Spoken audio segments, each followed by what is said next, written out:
San Vicente Fundación. Bueno, buenos días. Mi nombre es Sergio Londoño, yo soy residente de medicina interna. El primer caso que vamos a ver es de un paciente con dolor en miembros inferiores. Entonces es una mujer de 69 años de edad, procedente de Medellín, que vive con su familia, que vive en el barrio Manrique, que tiene una clase funcional o una clasificación de NIJA 3, con antecedentes de hipertensión arterial de larga data. Tiene también enfermedad pulmonar obstructiva crónica, estadio D, una clasificación de MMRCD3, y aparentemente llevaba más de 3 exacerbaciones en el último año. La señora utilizaba oxígeno 24 horas al día y el origen de su enfermedad pulmonar obstructiva crónica está relacionado con la exposición a biomasa y la exposición a químicos de origen textil. Tenía una enfermedad renal crónica ya avanzada, en estadio terminal, en terapia de reemplazo renal.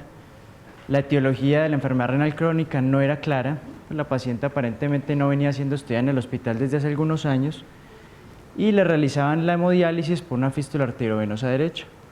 Tenía una falla cardíaca crónica derecha, un cor pulmonale con un TAPSE de 15 milímetros y una hipertensión pulmonar de origen multifactorial con una presión sistólica de la arteria pulmonar por ecocardio transtorácica de 90 milímetros de mercurio. Adicionalmente, respecto a los antecedentes quirúrgicos, la única intervención que había recibido era la maduración de la fístula arteriovenosa. Respecto a la exposición de tóxicos, refería consumo más o menos de 10 años de aguardiente, media botella por semana, cada semana por 10 años, y cocinó con leña aproximadamente por 10 años. No había tenido exposición a cigarrillo.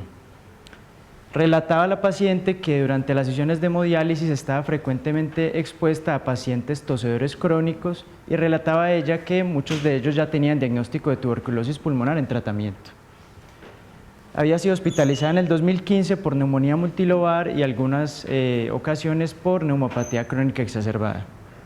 Adicionalmente venía en manejo con antihipertensivos, carvedilol, clonidina, calcitriol y ácido fólico. Únicamente con esos medicamentos y en la diálisis le aplicaban la eritropoyetina.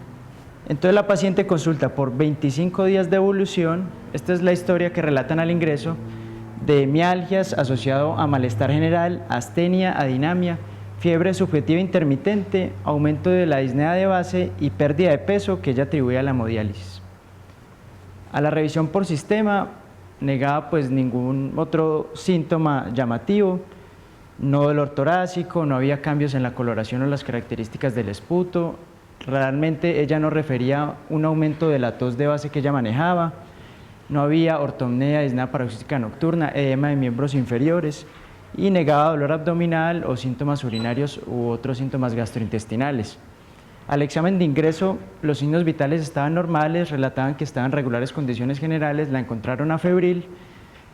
Lo que más les llamaba la atención al ingreso era que tenía algo de hepatomegalia dolorosa, pero nada más. Dentro de los paraclínicos de ingreso que les tomaron, lo más significativo era que tenía una leucocitosis de 14.100, una neutrofilia de 11.700, una anemia leve, las plaquetas estaban normales, el ionograma estaba dentro de parámetros normales, al igual que los gases arteriales, algunas pruebas hepáticas iniciales, pero sí llamaba la atención que tenía una PCR en 16.7.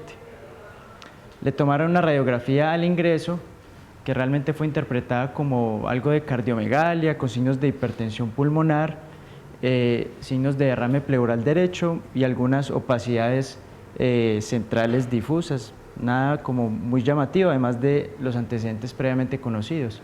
No había ninguna consolidación o algo que sugiriera un proceso piógeno activo.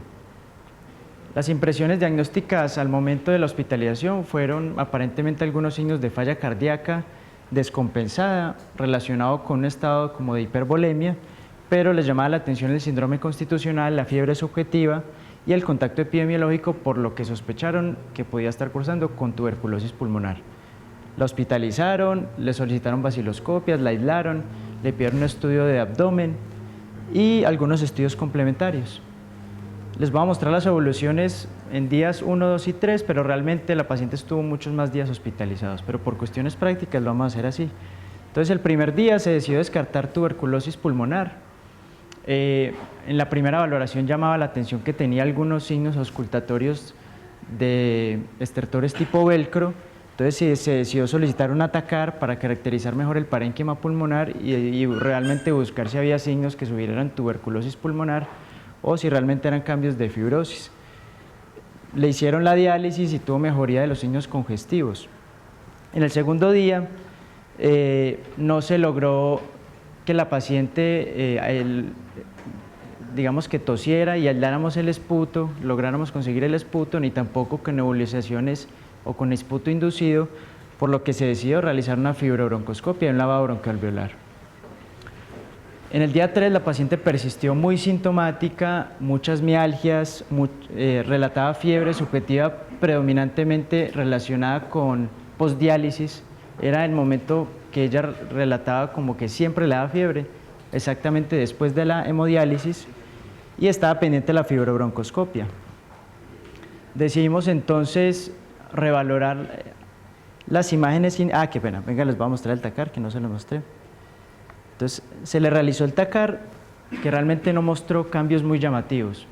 Lo más llamativo era que tenía cardiomegalia, una aorta torácica elongada, algunas atelectasias, y relataban ahí que tenía micronódulos centrolobulillares en el segmento superior del lóbulo inferior izquierdo. Fue con estos hallazgos que se decidió hacer el lavado broncoalveolar, aunque en la imagen no tenía signos muy claros que sugirieran un proceso de bronquiolitis infecciosa, algo de TB. Fuimos a revisar nuevamente las imágenes con radiología y con el grupo de neumología. Realmente ellos consideraban que no habían signos que sugirieran una tuberculosis pulmonar. Entonces se decidió cancelar el procedimiento y reorientar el caso. Como no teníamos los síntomas de la paciente muy claros, la paciente era muy mal informante y realmente la historia era como muy cambiante, se decidió volver al origen, a la enfermedad actual. ¿Qué encontramos ahí? Que la paciente relataba 2 meses de evolución de dolor en miembros inferiores, predominantemente en los gastrocnemios, que era constante, que no se relacionaba con la marcha y que se asociaba a fiebre subjetiva. Había habido pérdida de peso y síntomas constitucionales y algunos síntomas muy inespecíficos. ¿Qué era lo más llamativo del examen físico? Que a la palpación de ambos gastrocnemios había una hipersensibilidad marcada. A la paciente le dolía demasiado la palpación, pero no tenía signos inflamatorios, no tenía edema, los pulsos distales estaban presentes, no había debilidad proximal y tenía algo de dolor abdominal. Era lo único llamativo. De los paraclínicos hasta ahora, lo único realmente alterado había sido la PCR, que había estado persistentemente elevada en el tiempo.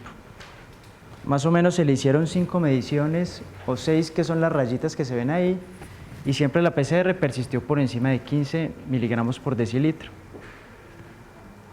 Ante estos hallazgos se decidió reorientar el caso y enfocarnos en el síntoma cardinal, que era el dolor en los miembros inferiores.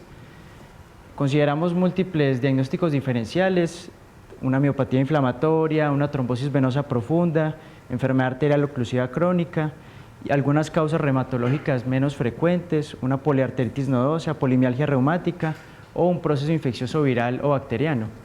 Realmente la paciente no tenía muchas características que sugirieran enfermedad arterial oclusiva crónica, tenía pulsos distales presentes, no tenía signos clínicos de enfermedad arterial, aunque pues por su enfermedad renal crónica avanzada uno no lo puede descartar de todas formas. Pero la semiología de la claudicación no sugería que fuera esa la etiología. La polimialgia reumática tampoco teníamos muchos componentes y si vieron al principio teníamos una BCG de 17, los síntomas eran predominantemente en miembros inferiores.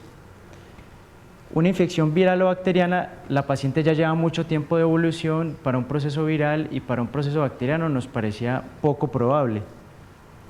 Ante esos hallazgos, consideramos tal vez una miopatía inflamatoria que tuviera más un compromiso distal de tipo una miopatía por cuerpos de inclusión, una trombosis venosa profunda menos probable porque no tenía signos clínicos muy llamativos y también una poliarteritis nodosa era una de las probabilidades, una de las posibilidades. Ante esto se decidió realizar una medición de CPK total por el dolor abdominal que ya presentaba más que todo en mi abdomen inferior marcado y el síndrome febril. Decidimos realizar un ataque de abdomen contrastada y ante los síntomas predominantemente en miembros inferiores, aunque también lo relataba ocasionalmente en hombros, decidimos realizar algunos estudios de radiografías y descartar de entrada pues ya tuberculosis pulmonar. En la TAC de abdomen contrastada no se vieron cambios muy llamativos, únicamente algunos quistes en relación a su nefropatía crónica. La CPK estuvo dentro de parámetros normales y las radiografías de rodillas, de tibias comparativas y de hombros también estuvieron dentro de parámetros normales.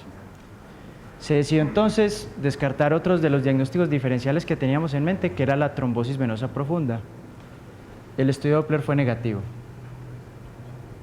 Entonces, hasta ahora ya se habían descartado múltiples causas que explicaran el dolor, pero todavía teníamos el dolor en miembros inferiores y el síndrome febril que no habíamos logrado objetivar hasta ahora en la hospitalización.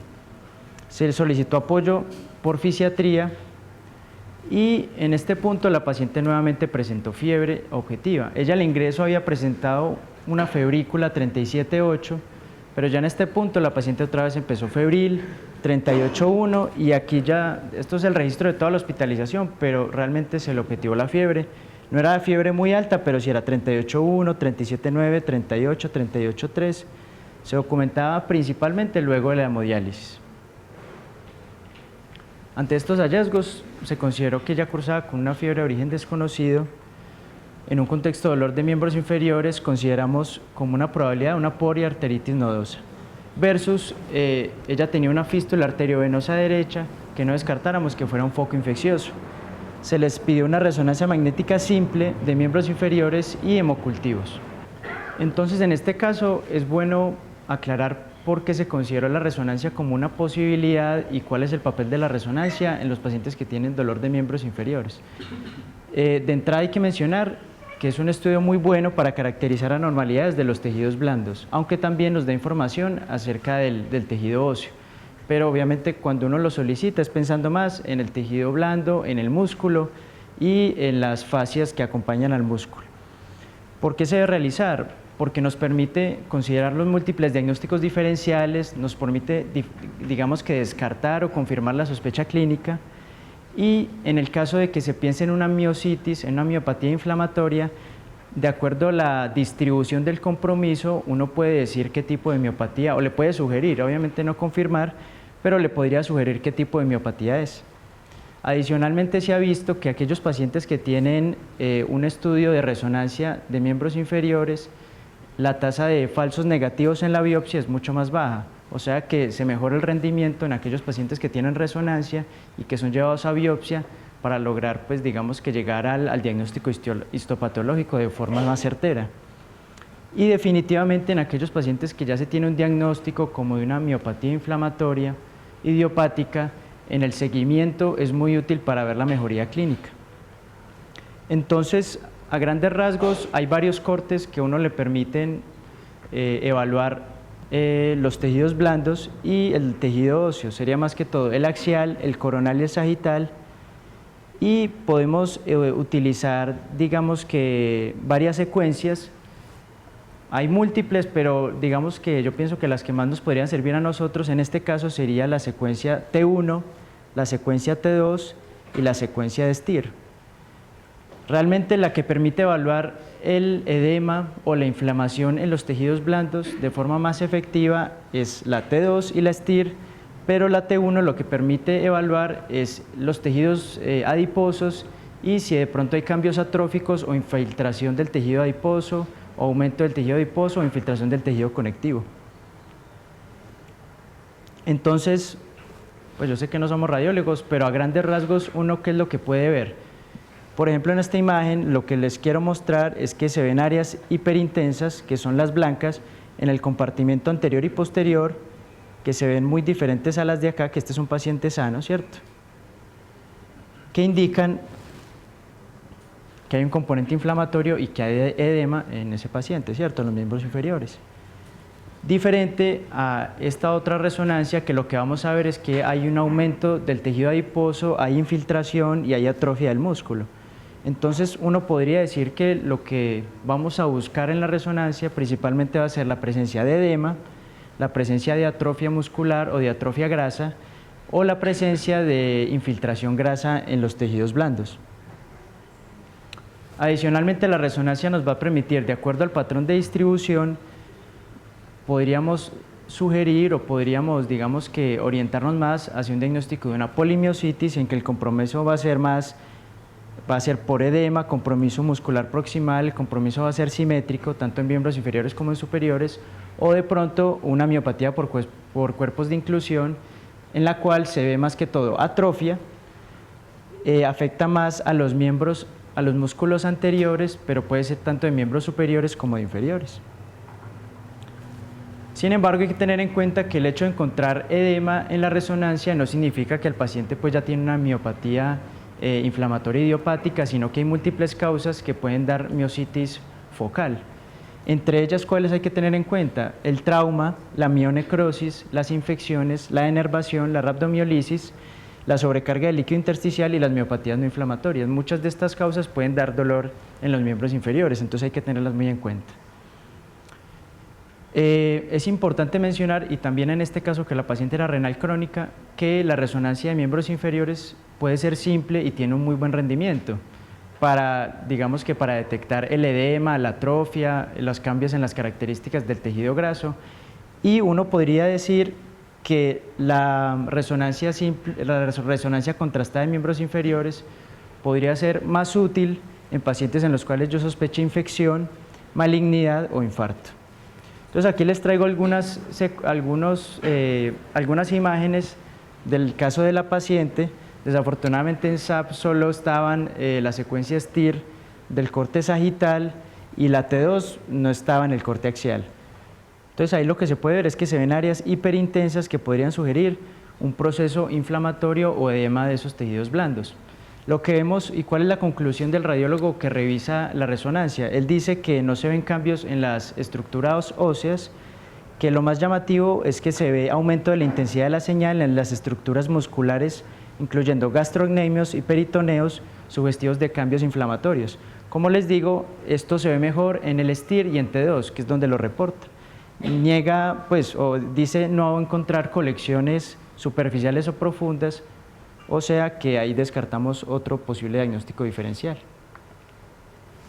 Entonces, ante estos hallazgos, ya como que el enfoque va un poco más direccionado, ¿cierto? Ya tenemos un paciente con un síndrome febril objetivado, dolor en miembros inferiores y unos cambios en la resonancia simple que reportan una miositis inflamatoria bilateral. Ante estos hallazgos, consideramos como un probable diagnóstico una poliarteritis nodosa. Decidimos entonces interconsultar a reumatología y a cirugía plástica para tomar una biopsia de los tejidos en base a la resonancia. Reuma le hace una primera valoración. Dentro de las consideraciones que hace, considera que, bueno, descarta el uso de estatinas en la paciente, que puede ser también una causa de miopatía. Dicen que no encuentran signos de infecciosos y que es poco probable que el origen sea viral, ya que la resolución del cuadro se da generalmente en los primeros 15 días, un origen piógeno menos probable, que ya se descartó tuberculosis por parte de nosotros, y hacen el análisis de una miopatía predominantemente distal, sin debilidad, sin alteración de la bioquímica muscular, que hace poco probable una miopatía inflamatoria idiopática. Ellos están de acuerdo con la sospecha clínica y piden la biopsia de gastrocnemios, una angiografía de abdomen en búsqueda de aneurismas y solicitan una electromiografía. La angiografía de abdomen relata que no hay evidencia de compromiso por PAN, solo hay atrofia de las arterias renales, pues, teniendo en cuenta su antecedente y algo de aterosclerosis. La electromiografía es normal y también solicitan VIH, serología para hepatitis B, que es negativa, y también el estudio para VIH. En la evolución ya consideran que es una poliarteritis nodosa no asociada a la hepatitis B, le inician manejo y es dada de alta cuando se le realiza la biopsia. El resultado de la biopsia, ¿qué es lo que más resaltaría yo? El patólogo que la lee resalta que alrededor de los vasos pequeños y de mediano calibre se observa una reacción inflamatoria de predominio mononuclear. Focalmente en la pared de uno de estos vasos de mediano calibre se observan células inflamatorias mononucleares y polimorfonucleares. Con necrosis fibrinoide de la pared, alrededor del vaso hay hemosiderina. El diagnóstico que da el patólogo es una arteritis. Entonces, en base a esto, nosotros consideramos fuertemente que el diagnóstico definitivo es una poliarteritis nodosa Como para contextualizar, no voy a hablar casi nada de esto, solo la definición. ¿Qué es la poliarteritis nodosa? Es una vasculitis que se describe principalmente de mediano vaso, aunque puede comprometer también las arterias pequeñas. ¿Cómo la definen? Pues en los consensos del Chapel Hill y en los libros que uno lee de reumatología, como una inflamación necrotizante de vasos medianos o arterias pequeñas, pero sin glomerulonefritis o vasculitis en arteriolas, capilares o vénulas. Y tampoco hay la presencia de ANCA, ¿cierto? Usualmente está relacionada con el virus de la hepatitis B. Hay una fuerte asociación entre la poliarteritis nodosa y el virus de la hepatitis B, aunque la patogenia no se conoce. Se ha visto que la frecuencia o la incidencia y la prevalencia de la poliarteritis nodosa ha disminuido de forma significativa desde que se han empezado a implementar las vacunas y el tamizaje para la hepatitis B. Entonces se cree que hay una asociación muy fuerte. ¿Cuáles son los síntomas? Como es una enfermedad sistémica, puede comprometer casi cualquier órgano. Entonces los más frecuentes son los constitucionales, más del 90%. Fiebre, mialgias, dolor óseo, o sea, los síntomas son muy variados. En piel puede aparecer lívidos reticulares, puede haber compromiso cardíaco, puede haber compromiso renal, pero no explicado por la glomerulonefritis, sino por la presencia de microneurismas, infartos renales. Es decir, el compromiso es muy variado. Y en la histopatología, ¿qué vamos a buscar? Inflamación necrotizante transmural focal o segmentaria de arterias de mediano tamaño. Existen algunos criterios del Colegio Americano de Reumatología clasificatorios, que son de 1990, que sugiere que en presencia de más de 3 criterios, el paciente, digamos que uno tenga una sospecha clínica, puede estar cursando con una poliarteritis nodosa. No son criterios diagnósticos, sino clasificatorios, pero en el caso de nuestra paciente, no logramos objetivar la pérdida de peso, pero ella relataba pérdida de peso objetiva, tenía mialgias, debilidad y dolor en miembros inferiores, y en la biopsia habían cambios que sugerían poliarteritis nodosa. Hay unos casos o unos criterios aquí que no logramos objetivar, como por ejemplo la hipertensión arterial diastólica, porque de base la paciente ya tenía hipertensión arterial, y el compromiso renal, que nunca se supo pues cuál era la etiología. Era algo llamativo en este caso, era que no había compromiso de otro sistema, ¿cierto? Aparentemente todo el compromiso era muscular. Entonces, en la literatura esto está descrito como una poliarteritis nodosa limitada al músculo. Es una forma infrecuente de presentación y en algunas series de casos del 2011 describían que hasta la fecha habían como 14 casos únicamente. Sin embargo, en las revisiones que yo hice, yo diría que eso ya ha aumentado hasta el doble, incluso hay más casos de los descritos, pero sigue siendo una entidad infrecuente. ¿Qué es lo que más resaltan ahí? Que la PCR y la BCG generalmente están elevadas con CPK normal y que la respuesta a esteroides es generalmente muy buena. Entonces hay muchos casos descritos de pacientes con poliarteritis nodosa limitada a ambas pantorrillas. Y lo que describen adicionalmente es el compromiso en la resonancia magnética, que generalmente es un compromiso más parcheado o más difuso y en algunos casos muy pocos descritos un compromiso granular. ¿Cómo sería ese compromiso parcheado y difuso? Es más que todo, la A es una imagen de una resonancia normal, la B es el compromiso difuso y la C un compromiso parcheado. Entonces, ¿qué moralejas me dejaron a mí este caso? Que cuando uno tiene un paciente con un cuadro clínico que no es muy claro, uno siempre debe volver a los síntomas cardinales y a la enfermedad actual, ¿cierto? Volver a la anamnesis, reinterrogar al paciente y de ser así, reorientar el caso para poder llegar a un diagnóstico definitivo, ¿cierto? En algunos casos es útil pedir una segunda opinión. En el caso del doctor Roberto y yo, que pues, nos apoyamos entre los dos, nos permitió como abrir las posibilidades al diagnóstico. Y tener en cuenta la resonancia en el enfoque del paciente con dolor en miembros inferiores puede ser una alternativa o una herramienta diagnóstica muy buena.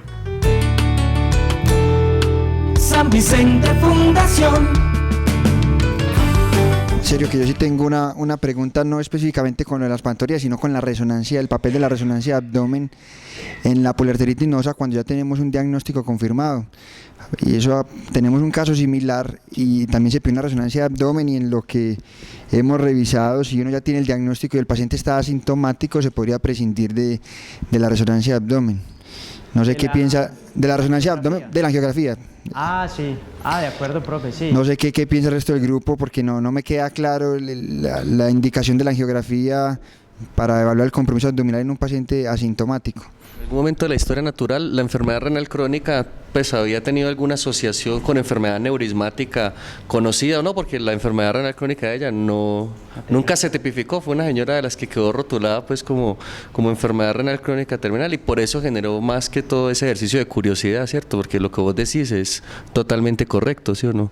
Creo que ese fue pues como el punto que llevó a tomar la angiografía. No fue más. Y descubrimos que no, ¿cierto? La idea del caso pues con Sergio era pues sobre todo por el rol de la resonancia simple en el enfoque de esa miopatía que es una ayuda diagnóstica, ¿cierto?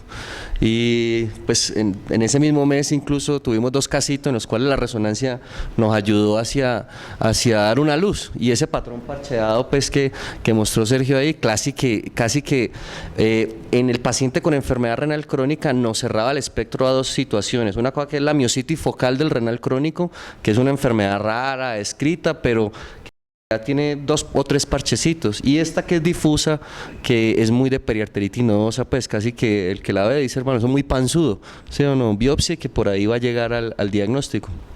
Importante a la hora de definir de la biopsia es que tenga componente de piel, músculo y nervio periférico, ¿cierto? Que eso orienta mucho hacia el diagnóstico pues, de periarteritis nodosa si uno encuentra el compromiso de mediano con pequeño vaso o mediano solamente, ¿sí?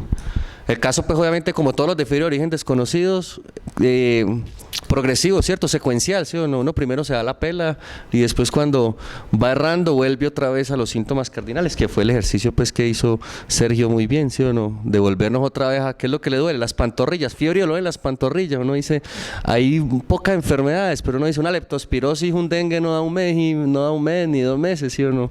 Entonces, muy bonito, ¿sí? Muchas gracias, Sergio, de verdad. Bueno, y el otro casito que les voy a comentar es un casito más concreto, pero también me parece educativo. Es un paciente con trombocitopenia grave sin sangrado. Entonces es una muchacha de 16 años de edad que es procedente de apartado, totalmente sana, soltera sin hijos, estudiante de bachillerato, que realmente no tiene ningún antecedente como de importancia. La menarquia le llegó a los 15 años y los ciclos menstruales son regulares. La paciente consultó otro sitio, pero de ese sitio fue remitida a la institución, aparentemente ya un cuadro clínico de 6 meses de evolución, consistente en adinamia asociado a hiporexia, pérdida de 4 kilogramos de peso y un dolor abdominal muy mal definido, localizado en el hipocondrio izquierdo y en fosa renal ipsilateral. Aparentemente la paciente consultó por un empeoramiento agudo del dolor abdominal, la decidieron hospitalizar, le empezaron estudios y le encontraron una pielonefritis aguda.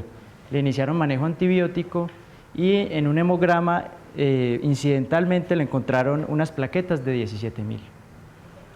17.000. Iniciaron estudios de una causa secundaria de esa trombocitopenia, lo catalogaron como una trombocitopenia inmune y remitieron a la institución para valoración por hematología. La paciente tenía unos registros de unas plaquetas extrainstitucionales que reportaban unos valores de 10.000 y en otros hospitales valores tan bajos como de 6.000 plaquetas. A la revisión por sistemas, la paciente negaba todos los síntomas, no había tenido picos febriles, no tenía síntomas respiratorios, urinarios, digestivos, síntomas neurológicos, osteomusculares en piel, ni en cavidad oral. Aparentemente estaba muy asintomática, solo los síntomas iniciales que eran como muy vagos y muy difusos. Quiero enfatizar en que la paciente no manifestaba ningún síntoma de sangrado, ni lesiones en piel, ni equimosis.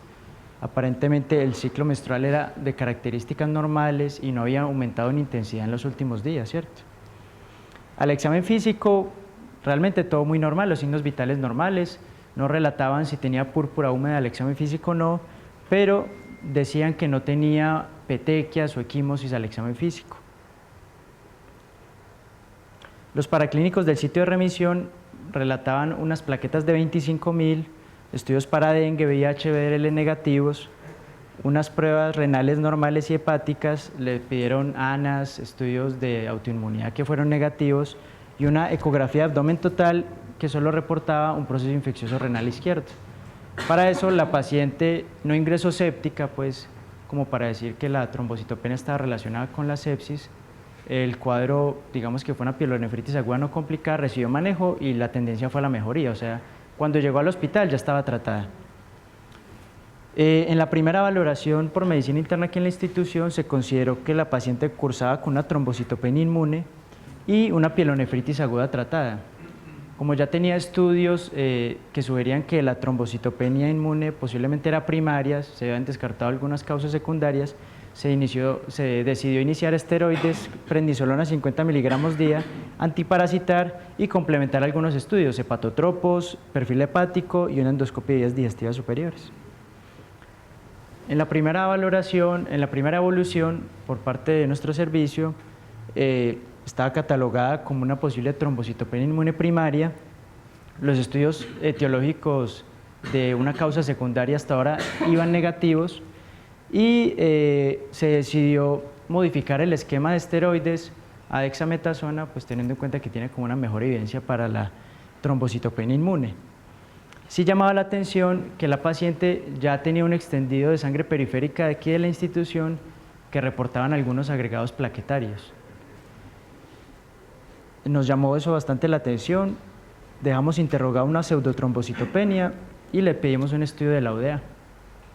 En la evaluación número 2 ya lo vio otra persona, lo que les decía, digamos, de la segunda opinión, eso es como una buena idea también. Esta persona que lo valoró le llamó mucho la atención que la paciente, a pesar del conteo plaquetario tan bajo, nunca había manifestado ningún síntoma de sangrado, ningún síntoma, ¿cierto? Y al revisar los estudios también le llamó la atención los agregados plaquetarios que lo reportaban en 3 cruces.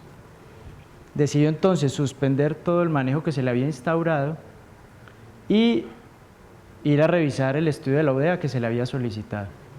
En el estudio de la UDEA, le señalo ahí como lo más llamativo, reportaban 10.000 plaquetas, ¿cierto?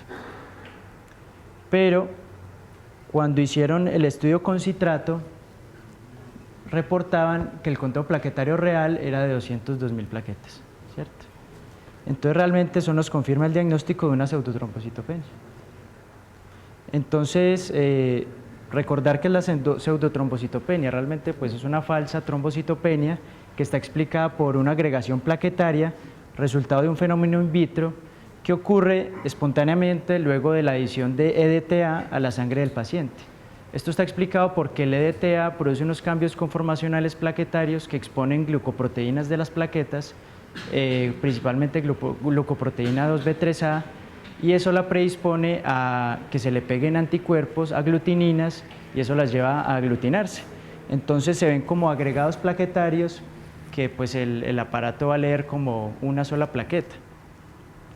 Entonces cuando uno enfoca la trombocitopenia, siempre hay que recordar que esta es la primera cosa que uno debe descartar, y aunque nosotros hacemos mucho citrato, hay que tener en cuenta que hasta un 20% de los pacientes pueden persistir con la pseudotrombocitopenia con el citrato o con la heparina.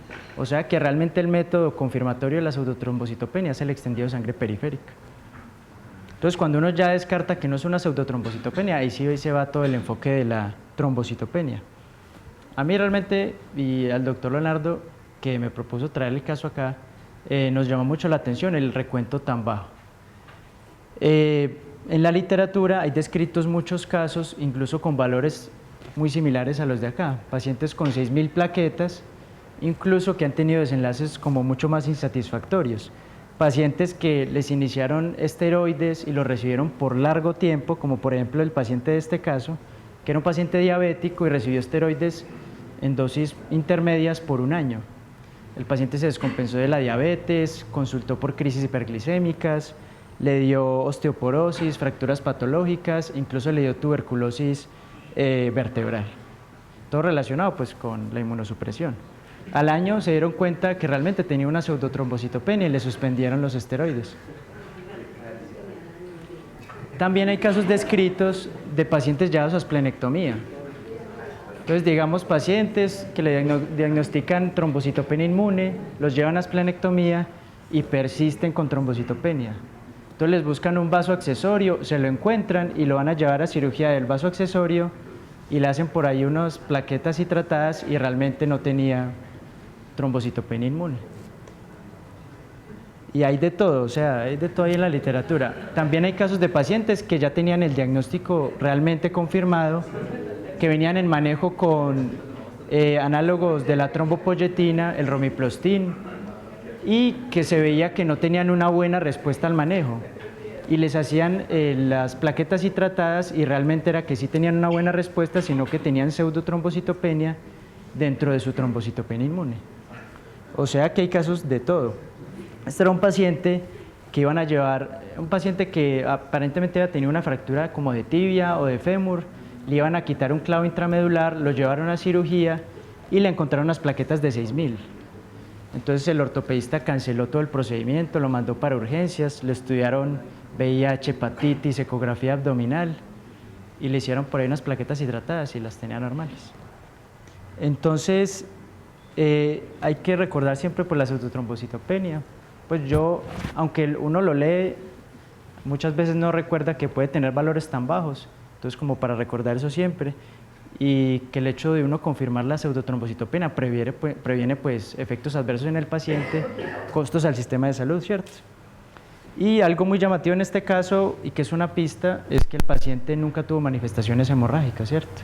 Para tener conteos tan bajos de plaquetas. Entonces, más que todo era eso. San Vicente Fundación. Ese caso me parece muy interesante que lo hayan traído. Es muy interesante el caso que lo trajeron. Siempre hay que decirle a las enfermeras y recordarles que la muestra para citrato debe tomarse en el tubito azul y debe haber una relación entre el anticoagulante y la sangre de 9:1, o sea, no pasar de la rayita que el tubo dice, o sea, no dejarlo del todo lleno, pero tampoco por debajo de este. Nosotros tenemos el tubo citratado al 3.2%, asegurarse que esa sea la concentración, que es muy importante. De pronto, Sergio, ¿puedes poner el diferencial del estudio hematológico? Sí, profe. El de los leucocitos. Otra pista que de pronto uno lo puede ayudar para pensar o sugerir es observen de pronto el conteo relativo, no, el de los leucos. Ah, de los leucos. El de los leucos, sí, más abajo. Listo. Eso. Miren que de pronto no es una linfocitosis muy marcada, ¿cierto? Pero miren que los neutrófilos están un poquito, digamos, en la forma relativa bajitos para lo que uno espera. Y es porque estos agregados plaquetarios a veces se cuentan como linfocitos. Entonces, otra clave que de pronto uno le puede sugerir es la linfocitosis leve, no tiene que ser más de 5.000, pues que es la forma absoluta para uno definirla, pero esa linfocitosis a veces sospechosa en presencia de una trombocitopenia, un paciente que no sangra, le puede decir a uno que tiene una pseudotrombocitopenia y que a veces los acúmulos plaquetarios, la máquina los cuenta como linfocitos.